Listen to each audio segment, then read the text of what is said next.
Assistant Chair, the board, special guest speakers, and the respected members of the audiences.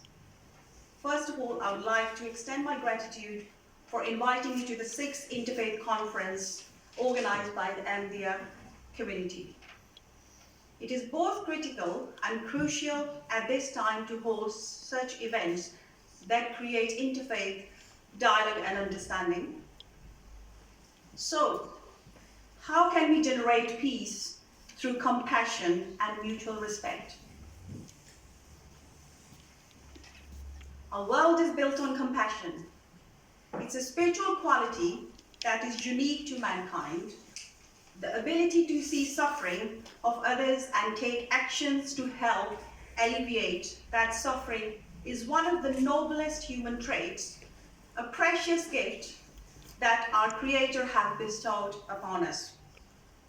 Thus, qualities like sharing, readiness to give comfort, empathy, concern, or are manifestations of compassion. This is a word for very positive emotion that has to do with being thoughtful and decent behavior and deed.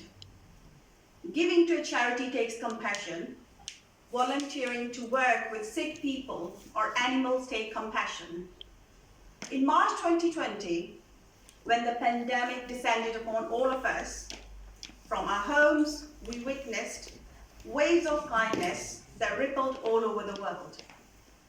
In Italy, we saw people coming together to sing on balconies. Others around the world set up mutual aid groups to offer support to the elderly or vulnerable, feeding others who were too weak to go out, doing everyday chores for those who were less fortunate, setting up the food banks for homeless, or even making PPE at home for the NHS staff who worked tirelessly around the clock. In Sikhism, Daya is a word comes from Sanskrit. It means compassion in English. It's a fundamental teaching of the faith.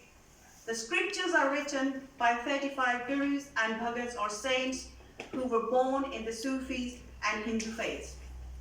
They not only orated the fundamental values of the compassion, but they also practiced Daya or compassion throughout their lives, inspiring their followers to walk on the path of the righteousness. There are other qualities embedded in Gurbani, which are truth, sat, contentment, santokh, humility, that's nimarta, and love, pyar. These 5 qualities are integral to Sikh way of life, and it is a duty to meditate and recite the Gurbani so that these virtues become part of their mind and behavior patterns. Gurbani refers to various compositions by the Sikh gurus and other writers of the Shri Guru Granth Sahib. Our first Guru, Shri Guru Nanak Dev Ji said, "Jeevat mare ta sab kuch suje, antar jane sarab daya, Nanak taako mile badai, aap pachane sarab jiya." English, he who dies while living realizes everything and develops inner compassion for all. O Nanak, he obtains true glory, who recognize a Lord in all creatures. Throughout our scriptures, our gurus enjoined us to show compassionate behavior to all regardless of color, caste, creed, and gender. We end our prayers by reciting Ardas. Ardas, it's a Sikh prayer that is done before performing or after undertaking any significant task, after reciting daily banis, that's prayers, or completion of a service like Path. Kirtan is a hymn singing program or any other religious program. We complete the prayers by saying Nanak Naam Chaddi Kala Tere Pane Sarbaga Kala. This means that we ask the Almighty for the well-being of all humanity, prosperity for everyone in the worldwide community, global peace for the entire planet.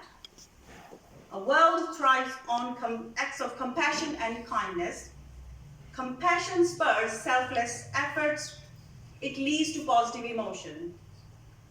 Positive emotions and actions, acts of compassion are not only beneficial for a person who receives it, but also for the person who gives it. When you reach out to people, help others to fulfill their needs, it can be rewarding and make you feel good inside. Compassion leads to positive change. Daya taram tab neh chalo jis karam likhata. That's quote from Gurbani. It means compassion, righteousness, and Lord's service are eternal. In Sikhi, there are plethora examples of compassion, far too many to reference in 10 minutes, but there is one that I would like to expound on.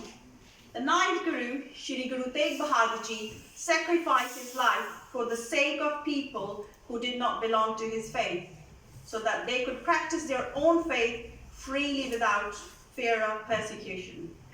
He was beheaded in the year of 1675 at the orders of Mughal Emperor Aurangzeb. He was defending an ideology in which he himself didn't believe. That is why his sacrifice is so great and unique. No one has ever done such a unique deed as did Guru Tegh Bahadur Ji. That is, no one in the history of mankind has sacrificed his life to protect the freedom of worship of others. I can't think of another example that espoused mutual respect for one another. Even to this day, Kashmiri Pandits revere and respect Guruji for the supreme sacrifice. There is a very famous story. One evening, an old karaoke told his grandson about a battle that goes on inside people. He said, "My son, the battle is between the two wolves inside us all. One is evil, it's anger, envy, jealousy, sorrow, regret, greed, arrogance, self-pity, guilt, resentment, inferiority, lies, false pride, superiority, and ego. And the other one is good. It's joy, peace, love, hope, serenity, humility, kindness, benevolence, empathy, generosity, truth, compassion, and faith." The grandson thought about it for a minute and then asked his grandfather, "Which wolf wins?" The old karaoke replied, "The one you feed."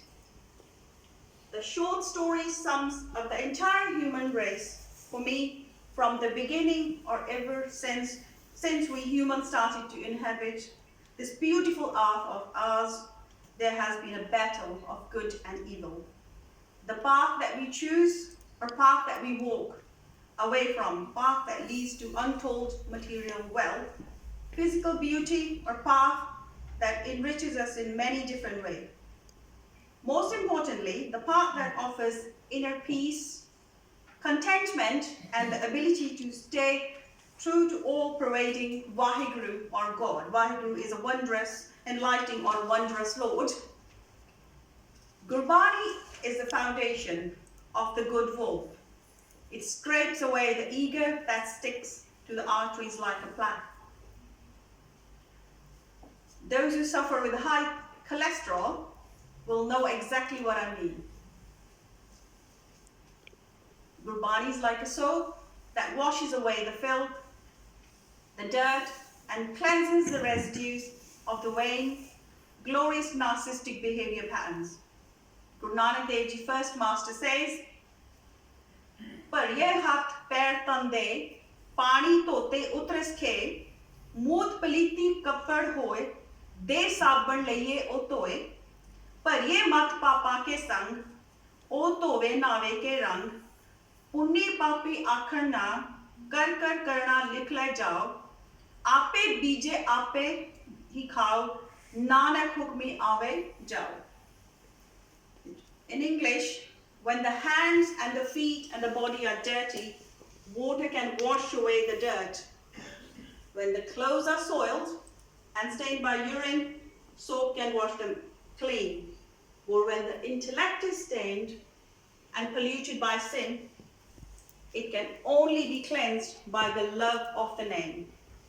Virtue and vice don't come by mere words, actions repeated over and over again and engraved on the soul. You shall harvest what you plant. O Nanak, by the hukam of divine command, we come and go in reincarnation. The bad wolf who lives within us, the one that causes us to resent, indulge in false pride, ego and arrogance, useless fights, arguments, the pursuit for naked power, and so forth. We can only suppress this wolf by feeding the good wolf with kindness, truth, and compassion. Only then we can truly exercise compassion and mutual respect. Why? Because by letting go of our ego, we can truly become empathetic because we have evoked compassion within us. Consequently, we make those choices that are helpful, based on fairness, justice. We become less obsessed with our own morality. Applying these principles are never easy. There are far too many distractions around us, battles both internal and external. Our faith certainly inspires us to do the righteousness, but even as a Sikhs, we are entrapped in the material world that the bad wolf reveals through our conduct, our behavior, and our disposition. After all, we want to be like just anyone else around us. Imagine if we all exercise compassion, what will the world look like? Gurbani gives us the tools that do that through scriptures, prayers, meditation, deeds, and actions that can drive people to do good, to become better versions of themselves, and to create social change that is not only for one's own community or creed, but for all in a true sense. Thank you.